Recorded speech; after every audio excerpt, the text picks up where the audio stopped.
रोम रोम भाइयों, सिस्टम पार देंगे, सिस्टम पार देंगे। तो ये जो राहुल गांधी हैं, जिनको कई लोग पप्पू बोलते हैं और कई लोग अरे बहन का लौड़ा, ये आवाज कहाँ से आ रहा है, और कई लोग ये बोलते हैं कि ये मंद बुद्धि है, तो ये वाकई में ऐसा है क्या, ये सोचने वाली बात है। लेकिन इसका एक वीडियो देखिए। Which Hindu tradition says that you should beat up a Muslim child?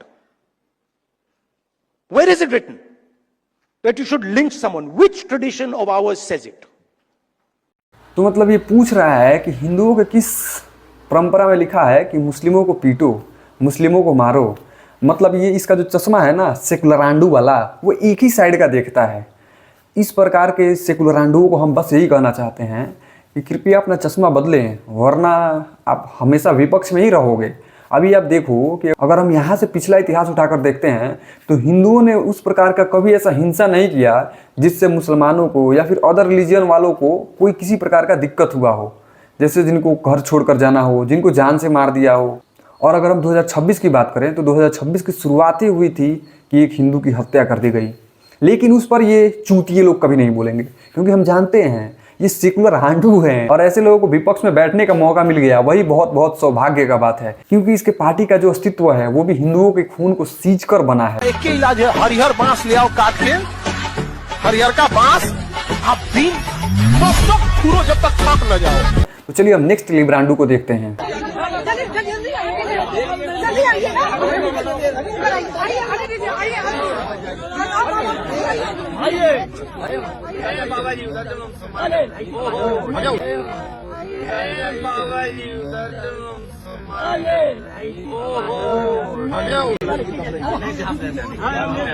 तो यूपी वालों, आप सब देख रहे हो ना, आपने यखलेसुद्दीन भैया जो हैं ये कैसे बिहेव कर रहे हैं, किसको हटा रहे हैं और किसको बुला रहे हैं। तो आप सबको भी आने वाले चुनाव में किसको हटाना है और किनको बुलाना है आप सब अच्छी तरह से जानते हैं, क्योंकि आप सब 2 बार से तो अच्छे तरह से इनको वाकिफ कराए हैं। और अगर इनका यही रवैया रहा तो हमको लग रहा है कि आने वाले समय में भी जाइए आप लोग भी करिएगा इनको। खैर, इनका भी जो इतिहास रहा है वो कांग्रेस पार्टी से कुछ हट के नहीं रहा है, क्योंकि ये खुद हिंदू हो करके और हिंदुओं का मजाक उड़ाते हैं। ऐसे दोगले हिंदुओं को आप क्या कहना चाहेंगे, ये पहले उनका वीडियो देखिए, उसके बाद बताइए। हिंदू धर्म में कहीं भी पत्थर रख दो, एक लाल झंडा रख दो, पीपल के पेड़ के नीचे मंदिर बन गया। आप क्या मानते हैं? मंदिर मानते, शिवलिंग मानते? हम क्या मानते ये सवाल नहीं है। तो मतलब ये ऐसे बोल रहे हैं जैसे ये इनका धर्म ही नहीं है, ये सीधा सीधा लैंड किए हैं धरती पर और एक नए धर्म का स्थापना किए हैं। तुम्हें शर्म है? कुछ शर्म आया है? तो ओवरऑल ऐसे जो लिबरांडू और सेकुलरांडू पार्टियां हैं उनको अगर हम देखें तो वो अपने आप को तो सेकुलर बोलती हैं, लेकिन बस एक तरफा बात करती हैं। और किसी भी मंच पे आप ऐसा वीडियो इनका नहीं देखेंगे, इन पार्टियों का और इन पार्टियों के नेताओं का, जिसमें ये किसी भी प्रकार के हिंदुओं का समर्थन करते हों और किसी भी प्रकार के जो हिंदू कार्यक्रम है उसको प्रमोट करते हुए नजर आए हों। तो इस प्रकार के जितने भी चूतिए नेता हैं जिनको ये लगता है कि इनके ये परमानेंट वोटर हैं, तो भैया आपका ये भ्रम है। आप अगर अभी हाल फिलहाल मतलब 1-2 साल पीछे जाओ, बांग्लादेश के हिंसा से, अगर उससे आप अगर सबक लेना चाहो तो सबक सीख सकते हो कि जो शेख हसीना की पार्टी थी, जो अपने आप को सेकुलर बोलती थी, उसको वहाँ के लोगों ने कैसे उसके पछवाड़े पे लात मार के वो जो जिहादी थे वो भगा दिए थे।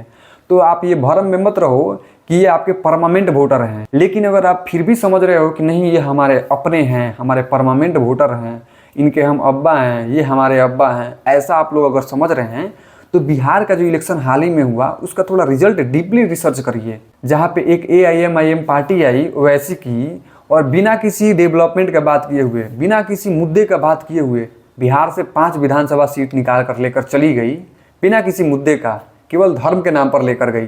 तो आप समझ रहे हो कि ये आपके परमानेंट वोटर हैं? तो नहीं, ये मजबूरी में आपको वोट कर रहे हैं।